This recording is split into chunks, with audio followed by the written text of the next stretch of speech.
Ji, in this video we will discuss the basic question of paper 1. उसके अंदर सारे factorization, prime factor, LCM, HCF, variation, function, ratio, जो basic question आते हैं वो सारे हम लोग इसमें डिस्कस करेंगे। सबसे पहले product of its prime factor, you need to convert a number 54 into a prime factor. 2 times 2 remaining 1, 14, 2 times 7, 14, 3 times 9, 27, 3 times 3, 3 times 1. So our index form is 2 into 3 cube. This is called product of its prime factor. Okay? तो ये basic पहला एक सवाल आता है जो तकरीबन हर साल आता है, इस तरह का क्वेश्चन भी। उसके बाद कहता है एग्जामिनर, सर यस सर आप कुछ लिख रहे हैं क्या? उस पे वो शो नहीं हो रहा। अगर आप कुछ लिख रहे हैं तो स्क्रीन शो नहीं हो रही। सर स्क्रीन शो हो रही है, लेकिन आप अगर कुछ लिख रहे हैं तो वो शो नहीं हो रहा, बस ब्लैंक स्क्रीन मतलब। और बाकी सब अब कुछ हो रहा है, अब स्टार्ट हो रहा है। बाकी सब कुछ हो रहा है। अभी शो होना स्टार्ट हुआ है। ठीक है, अच्छा जी। Now next part, find the smallest possible integer m such that 54m is a cube number. तो 54m is a cube number में सबसे पहले आप जाने जरा क्यूब नंबर होता क्या है। क्यूब नंबर दो तीन क्यूब नंबर में आपको डिस्क्राइब करता हूं। 8 is a cube number. 8 2 times 4, 2 times 2, 2 times 1। तो 8 को जब आपने प्राइम फैक्टर में कन्वर्ट किया तो 2 आया 3 बार। फिर हम एक और क्यूब नंबर को कन्वर्ट करते हैं, जैसे फॉर एग्जांपल 27।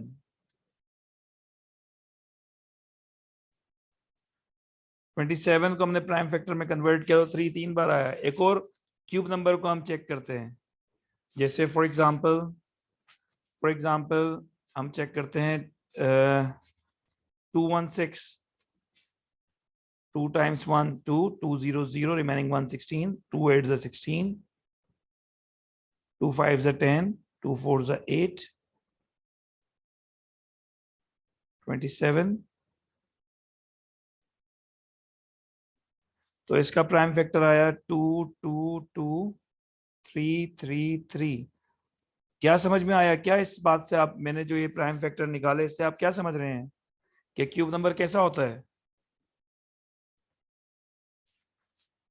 हर वो नंबर क्यूब नंबर कहलाता है जिसको जब आप प्राइम फैक्टर में कन्वर्ट करें और उसके उसके अंदर हर डिजिट 3 बार आए। Such type of number is said to be cube number. अब 54m is a cube number, आपने बताना 54 का तो मुझे एलसीएम पता है। फर्स्ट पार्ट में 54 को प्राइम फैक्टर में कन्वर्ट किया था, वो आया था 2 3 3 3 into m। Now look at here, 3 तो 3 बार है, 3 तो क्यूब नंबर है। m की जगह आपने ऐसे नंबर पुट करने हैं कि हर नंबर हर डिजिट 3 बार हो जाए। तो यहाँ पे जो 2 है ना वो एक बार है। अब क्यूब नंबर बनाने के लिए 2 को कितनी बार होना जरूरी है मेरे प्यारे बच्चों? क्यूब नंबर बनाने के 3 टाइम होना जरूरी है। तो एक बार 2 तो ऑलरेडी है, दो 2 m की जगह आ जाएंगे। तो अब ये पूरा नंबर 2 भी 3 बार हो गया, 3 भी 3 बार हो गया, तो m की जगह आएगा 2 × 2 which is equal to 4। This is the smallest possible integer m। अगर यही स्क्वायर नंबर होता, फॉर एग्जाम्पल अगर ये 54m एग्जामिनर बोलता 54 least integer value of m such that 54m become perfect square, यही स्क्वायर नंबर होता तो क्या करते? 54 का एलसीएम क्या आया था आपके पास? 2 × 3 × 3 × 3, यही आया था ना 54 का एलसीएम।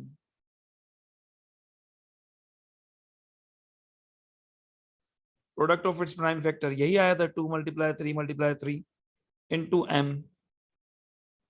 अब इसके अंदर आपने चेक करना है कौन से स्क्वायर नंबर है ना, स्क्वायर नंबर के अंदर हर नंबर को 2 बार होना जरूरी होता है। जिस तरह से क्यूब नंबर में हर नंबर को हर डिजिट को 3 बार होना जरूरी होता है, इसी तरह से स्क्वायर नंबर में हर डिजिट का 2 बार होना लाजमी है। तो 3 तो 2 बार है, ये 2 एक बार है, तो एक 2 कम है तो m जो जो कमी पेशी होगी वो m पूरी करेगा। तो m की जगह एक 2 लगा दिया। इस 3 को भी 2 बार होना चाहिए था, ये एक बार है, तो m की जगह एक 3 भी लगा दिया। तो m की जगह अगर मैं 6 लगाऊंगा तो ये नंबर जो है स्क्वायर नंबर हो जाएगा। Any confusion in making perfect square और परफेक्ट क्यूब? एनी कंफ्यूजन मेरे प्यारे बच्चों? बोलो। अगर कांटेक्ट में रहोगे, बोलते रहोगे, रिप्लाई करते रहोगे तो बेहतर समझ में आएगा। जी मंसूर, हारिस, दुआ, जी समझ में आ रही है बात? Yes, sir. अच्छा जी। Now they are asking to find the value of K. अब जो फाइंड आउट करनी है आपने वैल्यू, जो अननोन है वो इंडेक्स फॉर्म में है, मतलब पावर फॉर्म में है। तो जब भी पावर फॉर्म से आंसर निकालना होता है तो बेस को इंडेक्स फॉर्म में माने पावर फॉर्म में कन्वर्ट करना होता है। स्क्वायर रूट 27 मतलब पावर 1/2। अब आपने 27 को प्राइम फैक्टर में कन्वर्ट करना है, एलसीएम लेना है। तो 27 की जगह आया 3 क्यूब। तो आपने क्या करना है, 27 हटा के 3 पावर 3 लिख देना है, इज इक्वल टू 3 पावर के। So 3 power 3/2 is equal to 3 power के। ये 3 और 1/2 जब मल्टीप्लाई होंगे तो 3/2 हो जाएगा, इज इक्वल टू 3 पावर के।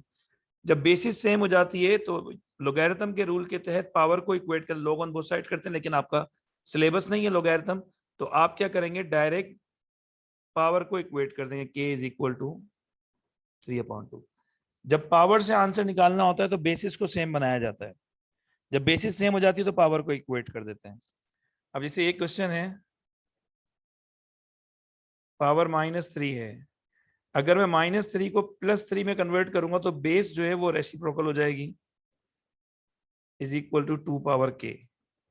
जब मैंने -3 को कन्वर्ट किया +3 में तो बेस जो 1/4 थी वो कन्वर्ट होके हो गई क्या, 4/1। ठीक है।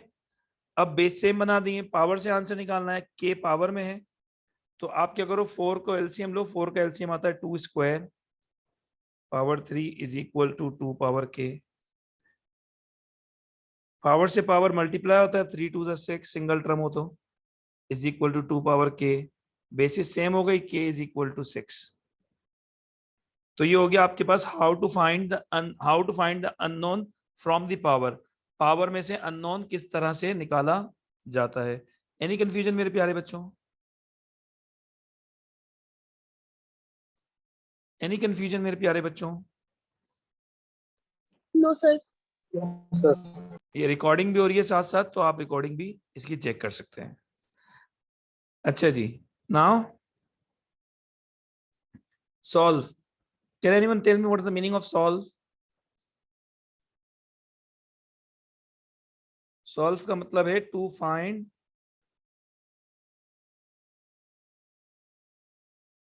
The value of unknown. यहाँ पे अननोन है x, तो आपने x की वैल्यू फाइंड आउट करनी है। x की वैल्यू फाइंड आउट करने के लिए आपने फ्रैक्शन खत्म करना होगा। जब भी आपके पास किसी भी इक्वेशन को सॉल्व करने का कहे तो पहला स्टेप होता है उसके अंदर अगर फ्रैक्शंस हो तो वो फ्रैक्शन को खत्म करो। अब यहाँ लेफ्ट हैंड साइड पे सिंगल फ्रैक्शन है, 4 - 3x यहाँ पे डिवाइड हो रहा है, इक्वल्स टू के उधर जाके हो जाएगा ये मल्टीप्लाई। अब इसको सिंप्लीफाई करता हूं, 3 × 4 12, 3 × 3 9x, 7x - 9x यहाँ आके हो गया plus 9x is equal to 12, 9 + 7 16x is equal to 12, 12/16, 4 3s are 4 4s are, x is equal to 3/4 or 0.75. okay, so this is the way to solve a linear equation। और कोई भी equation होगी उसको सबसे पहले आपने फ्रैक्शन खत्म करना होगा। अच्छा जी, नाउ सिंप्लीफाई। ये है simplify when there are more than one term. Numerator में भी, न्यूमरेटर में देखें 2 टर्म है, डिनोमिनेटर में देखो मोर देन वन टर्म है, 3 टर्म्स हैं। तो जब when there are more than one term in the numerator or in the denominator, so the first step is to factorize the numerator and the denominator. Means पहले आपने इसको close करना है, factorize करना है. First step is to factorize the numerator and the denominator completely. दोनों को completely factorise करें आप लोग. अच्छा जी, अब पहले मैं न्यूमरेटर फैक्टराइज कर रहा हूं. न्यूमरेटर है 4x स्क्वायर माइनस 9. अब ये दोनों देखें स्क्वायर वाली वैल्यू हैं और बीच में माइनस का साइन है. इसको कहते हैं डिफरेंस ऑफ टू स्क्वायर. क्या कहते हैं इसको? Difference of two square. तो मैं न्यूमरेटर को, जब मैंने इसको 4x को स्क्वायर की फॉर्म में लिखूंगा तो लिखूंगा 2x whole square, 4x square को. और 9 को जब मैं स्क्वायर की फॉर्म में कन्वर्ट करूंगा तो लिखूंगा 3 स्क्वायर. न्यूमरेटर का आंसर आया a square minus B square is equal to a plus B, a minus B. ये बेसिक चीजें सबको पता होनी चाहिए. a square minus B square is equal to a plus B, a minus B. ये आपका सॉल्यूशन आ गया न्यूमरेटर का. ये न्यूमरेटर आपका फैक्टराइज हो गया. अब हम करेंगे डिनोमिनेटर को फैक्टराइज. डिनोमिनेटर है हमारे पास 2x square minus 13x plus 15. अब इन तीनों वैल्यू में कॉमन कुछ भी नहीं है और ना ही यहाँ पे फर्स्ट और लास्ट टर्म परफेक्ट स्क्वायर है. तो यहाँ पे होगी मिडिल टर्म ब्रेकिंग. तीसरा ऑप्शन आता है मिडिल टर्म ब्रेकिंग का. मिडिल टर्म ब्रेकिंग कैसे होती है? मिडिल टर्म ब्रेकिंग कैसे होती है? फर्स्ट टर्म को लास्ट टर्म से मल्टीप्लाई करें. 15 2 30x स्क्वायर. फर्स्ट टर्म को जब लास्ट टर्म से मल्टीप्लाई करेंगे 15 2 30x स्क्वायर. दोनों प्लस के तो प्लस का साइन. मिडिल टर्म है माइनस 13x. ओके. जब ऊपर प्लस का साइन आता है प्रोडक्ट में तो यहाँ पे सेम साइन आते हैं. वो सेम साइन कौन से होते हैं? जो मिडिल वैल्यू का साइन हो. अगर मिडिल वैल्यू में माइनस है तो दोनों माइनस आएंगे. मतलब यहाँ पे ब्रेकिंग के अंदर एडिशन होगी. अब आपको ऐसे दो नंबर चाहिए जिनको मल्टीप्लाई करें तो 30 और जिनको ऐड करें तो 13 आए. तो देखो 10 और 3. Very good. 130 से करूंगा तो प्लस करने से 13 नहीं आएगा. 215 से करूंगा तो प्लस करने से 13 नहीं आएगा. 310 से करूंगा तो प्लस करने से 13 आ जाएगा. तो माइनस 10x आगे पीछे हो सकता है, कोई भी नंबर इधर उधर लिख सकते हैं, कोई फर्क नहीं पड़ता. Minus 10x minus 3x. ठीक है. जब ऊपर प्लस होता है तो मिडिल टर्म एडिशन होती है. जब ऊपर माइनस होता है तो मिडिल टर्म में सब्ट्रैक्शन होती है. तो अभी ऊपर प्लस है तो एडिशन होगी. एडिशन होती है सेम साइन में. सेम साइन वो आता है जो मिडिल टर्म का होता है. तो डिनोमिनेटर को मैंने फैक्टराइज किया, मिडिल टर्म ब्रेक किया, उसका आंसर आया minus 10x minus 3x plus 15. अब आप लोग पेयर बना के फर्स्ट और सेकंड वैल्यू का पेयर और थर्ड और लास्ट वैल्यू का पेयर, इनका पेयर बना के कॉमन लेंगे. 2x common, remaining x, 2 5 10. फिर क्योंकि सेकंड वैल्यू माइनस में है तो हमें साइन चेंज करने के लिए -3 कॉमन लेना होगा. जब -3 कॉमन लिया तो x माइनस का काम है साइन चेंज करना. तो ये प्लस था, ये माइनस में कन्वर्ट हो गया. 3 के टेबल में 15 कौन से टाइम आता है? 5 टाइम. अब देखें ब्रैकेट सेम हो गए. x minus 5 x minus 5 bracket same हो गए. ब्रैकेट सेम होने के बाद आपने ब्रैकेट को कॉमन लेना है. x माइनस 5 कॉमन आ गया, रिमेनिंग बचा 2x माइनस 3. तो ये आपका हो गया डिनोमिनेटर फैक्टराइज कंप्लीटली. ये आपका डिनोमिनेटर का आंसर आ गया. ठीक है. अब न्यूमरेटर की जगह न्यूमरेटर फैक्टराइज्ड फॉर्म वाला पूरा लिख दें. 2x प्लस 3 2x माइनस 3 और डिनोमिनेटर आया x माइनस 5 और 2x माइनस 3. कंप्लीटली फैक्टराइज होने के बाद जो सेम नंबर हैं वो एलिमिनेट हो जाएंगे. तो आंसर आया 2x plus 3 upon x minus 5. Okay. जिसको फैक्टराइजेशन आता है उसके लिए बिल्कुल आसान है ये सवाल. जिसको फैक्टराइजेशन नहीं आता तो अब वो बस इसको छोड़ दे, फिर सवाल को अभी आगे सवाल करे. ठीक है. तो फैक्टराइजेशन आना जरूरी है, बेसिक चीजें हैं बिल्कुल.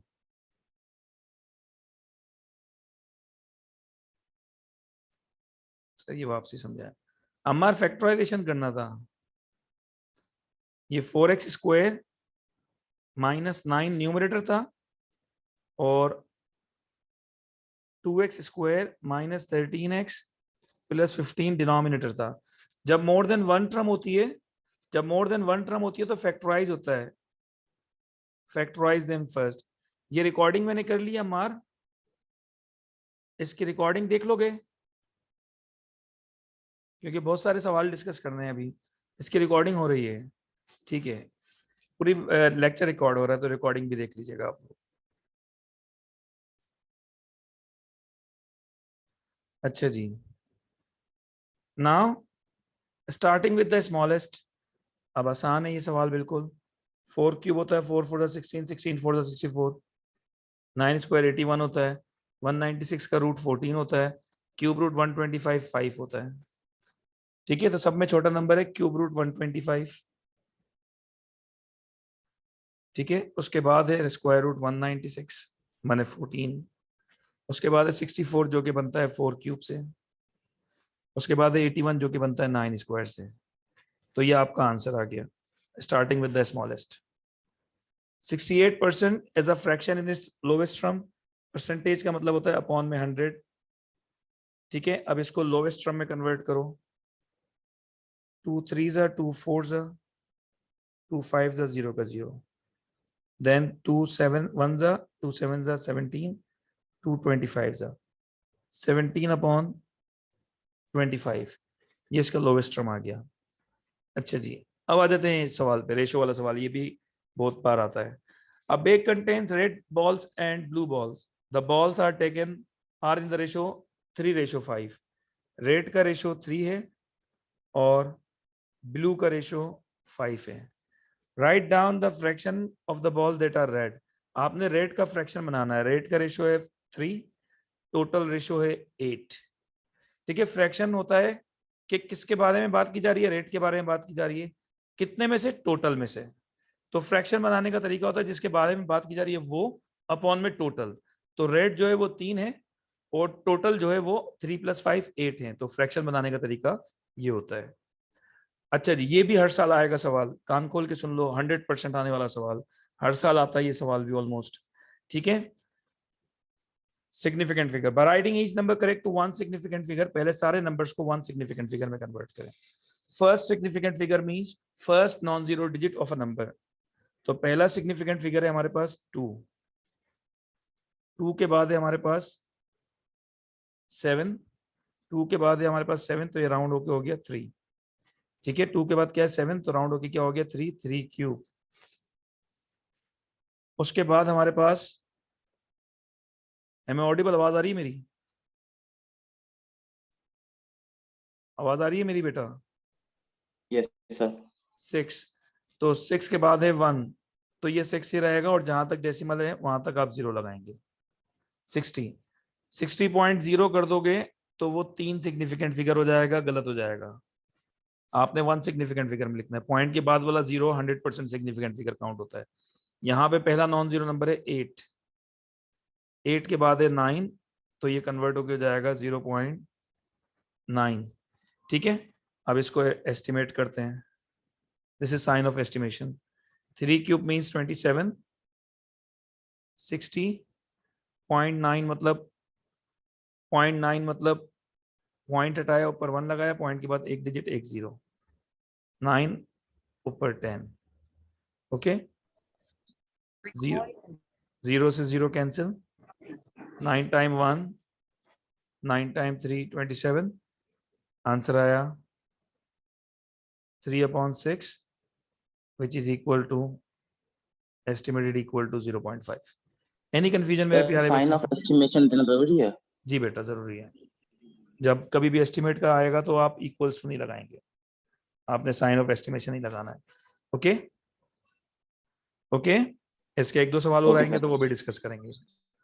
अच्छा जी, फैक्टराइज वाला सवाल है, आप लोग खुद करेंगे, करवाऊं फैक्टराइज या आ जाए, कर लेंगे आप लोग?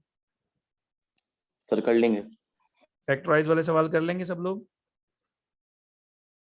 नरेश, मंसूर, हारिस, फतेह, जी दुआ, जी सर। अहमद, अमार, अमार फैक्टराइजेशन वाला मसला तो नहीं है? चलिए करवाएं, ठीक है अमार करवाता हूँ। अच्छा जी, अब इसमें क्या होता है, पहले आप देखेंगे एक जैसे नंबर कहाँ पे कि फर्स्ट और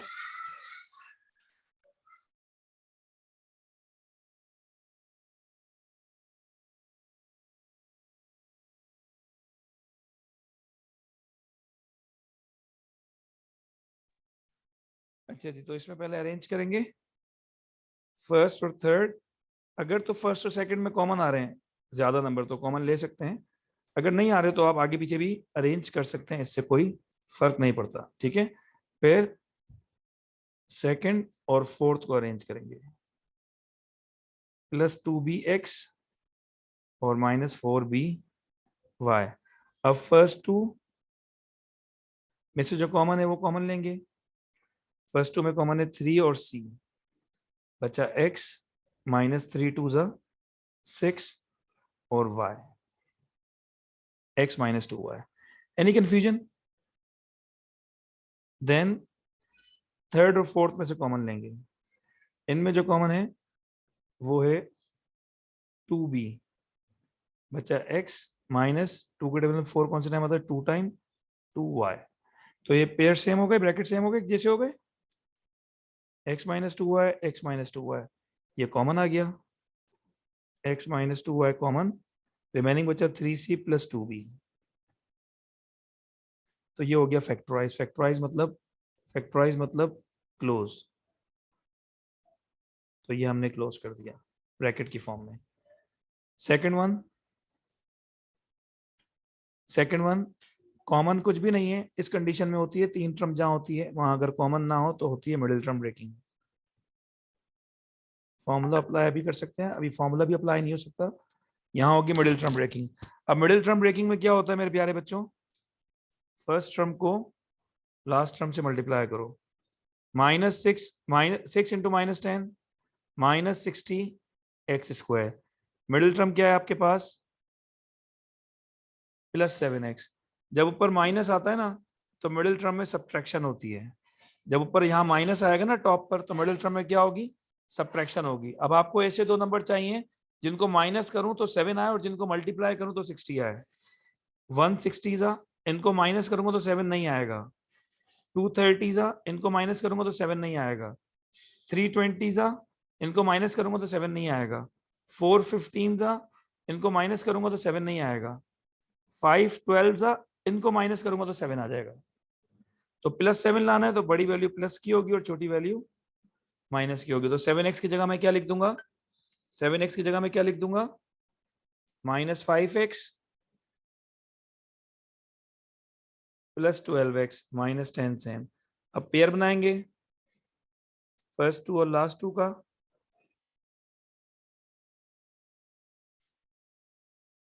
इन दोनों में x कॉमन, रिमेनिंग 6x -5, इन दोनों में 2 कॉमन, बचा 6x -5, ब्रैकेट सेम हो गए, 6x -5, रिमेनिंग x +2। ये फैक्टराइज हो गया। एनी कंफ्यूजन मेरे प्यारे बच्चों? मिडिल टर्म ब्रेकिंग की अलग से भी वीडियो मौजूद है, आप लिखेंगे middle term breaking by sir Shakir तो वो आ जाएगा, ठीक है। अलग से भी वीडियो मौजूद है उसकी, इसमें डिटेल डिस्कशन हुई भी है।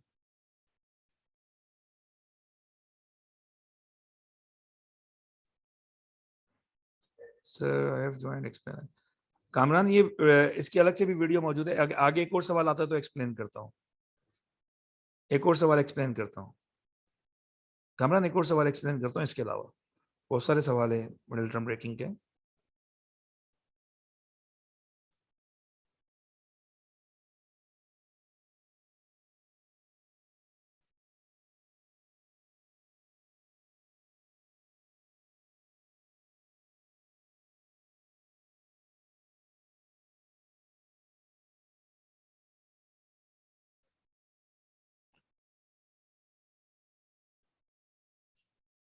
मिडिल टर्म ब्रेकिंग और किस किस को मैं ऑडिबल, आवाज आ रही है मेरी?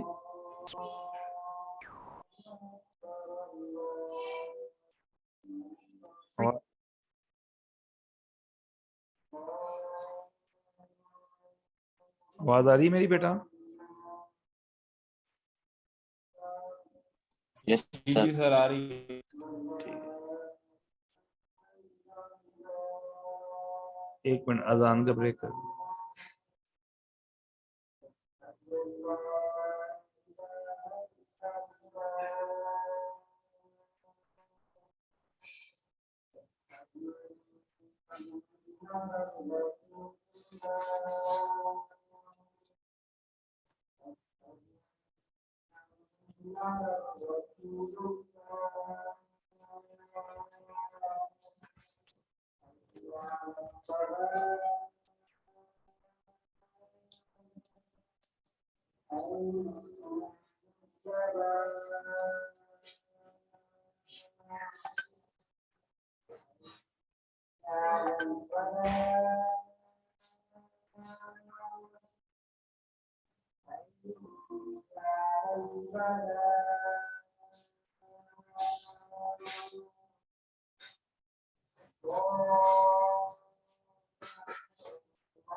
यस, ये देखिए मिडिल टर्म ब्रेकिंग कैसे होगी। अच्छा, इसमें मिडिल टर्म ब्रेकिंग नहीं, फैक्टराइज करना है। ये दो टर्म्स है, दोनों स्क्वायर वाली हैं, दोनों स्क्वायर वाली हैं, तो इनको हम करते हैं 49 मीन्स 7 स्क्वायर माइनस बीच में 9 मतलब 3 टी होल स्क्वायर। ठीक है, तो ये हो गया डिफरेंस ऑफ टू स्क्वायर। क्या हो गया ये स्क्वायर और बीच में माइनस का sign. This is called difference of two square. और डिफरेंस ऑफ टू स्क्वायर क्या होता है? A square minus B square बराबर होता है A plus B, A minus B. तो 7 प्लस 3t, 7 माइनस 3t। ठीक है, तो ये आपके पास इसकी फैक्टराइज्ड फॉर्म कहलाती है, मतलब क्लोज्ड फॉर्म कहलाती है। उसके बाद सेकंड वाला जो है वो है 15x प्लस 5x 6y और -2। इसको फैक्टराइज करना, यहाँ 4 टर्म है, तो हम क्या करते हैं y माइनस फर्स्ट, इसमें y है, इन दोनों को एक साथ रखते हैं, या पहले बगैर उसको बगैर चेंज किए करके चेक करते हैं, उसके बाद चेंज कर देंगे अगर आंसर सही नहीं आएगा तो। 5 कॉमन, x कॉमन, बचा 3y प्लस 1, 3y प्लस 1। ठीक है, फिर इन दोनों में माइनस, क्योंकि जो पहला आंसर आया ब्रैकेट क्या वो प्लस में, यहाँ सेकंड ब्रैकेट में दोनों में माइनस है तो माइनस कॉमन ले लें। और 2 के टेबल में 6 भी आता है और 2 भी आता है, 2 भी कॉमन ले लिया। 3y 2 1 जा 2, जब माइनस कॉमन लेते तो ब्रैकेट का साइन चेंज हो जाता है। तो देखो ब्रैकेट सेम आ गए, 3y प्लस 1, 3y प्लस 1। तो ब्रैकेट को एक बार लिखो और 5x माइनस 2, ये इसकी फैक्टराइज्ड फॉर्म हो गई। ठीक है, अब और सवाल देखते हैं जो फैक्टराइज के हैं सिर्फ, फिर उसके बाद आगे दूसरे सवालों पे चलते हैं।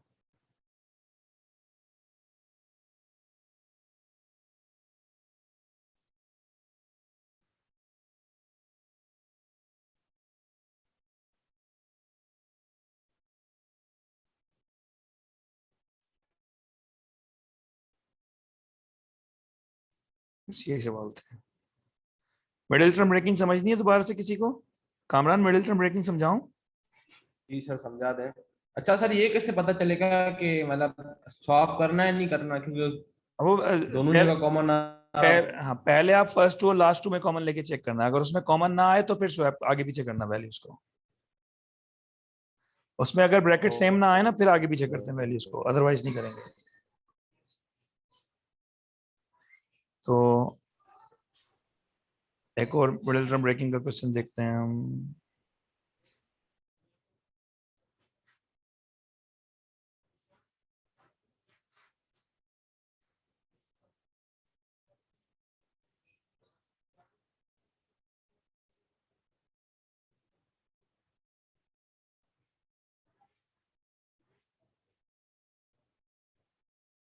ये रहा।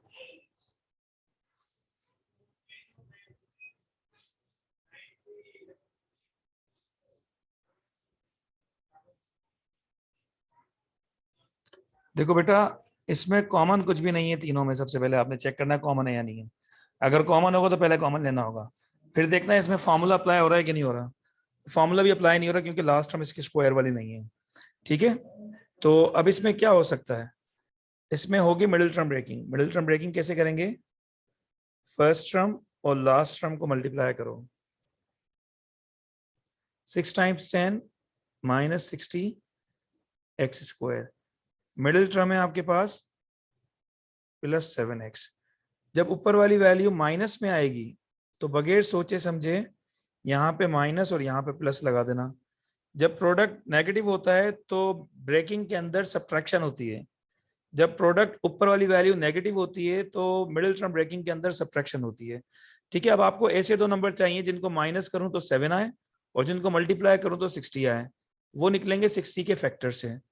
160 जा 60, लेकिन इनको माइनस करने से 7 नहीं आता तो ये ट्रू फैक्टर नहीं है। 230 जा 60, लेकिन इनको माइनस करने से 7 नहीं आता। फिर 320 जा 60, लेकिन इनको माइनस करने से 7 नहीं आता। फिर 415 जा 60, इनको माइनस करने से 7 नहीं आता। 512 जा 60, इनको माइनस करूंगा तो 7 आ जाएगा। तो प्लस 7 लाना है तो बड़ी वैल्यू, छोटी वैल्यू माइनस में होगी और बड़ी वैल्यू प्लस में होगी। 12 में से 5 जाएगा 7 और इनको मल्टीप्लाई करूंगा तो 60 आ जाएगा माइनस का। तो आप क्या करोगे, 6x स्क्वायर मिडिल टर्म की जगह 7x की जगह आप लिख दोगे -5x और प्लस 12x माइनस 10 सेम। तो ये कहलाती है मिडिल टर्म ब्रेकिंग और ये इसका क्राइटेरिया मिडिल टर्म ब्रेकिंग का। There are some specific rule for breaking the middle term, वो आपने फॉलो करना है।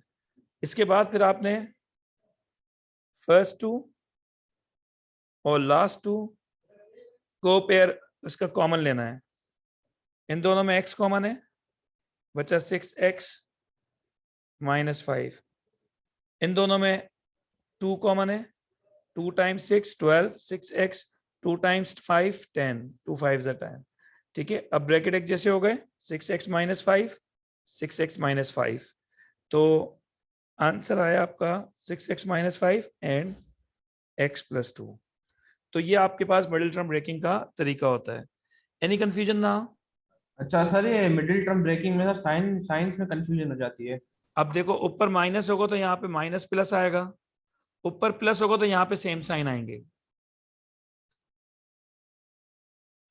अगर यहाँ पे प्लस ठीक है। प्लस 20 होगा और यहाँ पे माइनस होगा तो दोनों माइनस के आएंगे। अगर यहाँ पे प्लस 30 होगा और यहाँ पे प्लस होगा तो दोनों प्लस के आएंगे। प्लस वाली कंडीशन में दोनों सेम साइन आते हैं। माइनस वाली कंडीशन में एक माइनस आता है एक प्लस आता है बगैर सोचे समझे। ठीक है, ओके सर, ओके। तो ये है कंडीशन। अच्छा जी, दोबारा लिंक शेयर कर रहा हूँ मैं, उसके अंदर ये upper bound lower bound function variation ये दूसरे बेसिक क्वेश्चन डिस्कस करूंगा। दोबारा लिंक शेयर कर रहा हूँ, उसके अंदर ये दूसरे बेसिक क्वेश्चन डिस्कस करूंगा। ओके ओके, अभी फौरन लिंक शेयर कर रहा हूँ, 5 मिनट में ये वीडियो डाउनलोड हो जाए उसके बाद शेयर कर रहा हूँ। ओके, थैंक यू, अस्सलाम वालेकुम, अल्लाह हाफिज।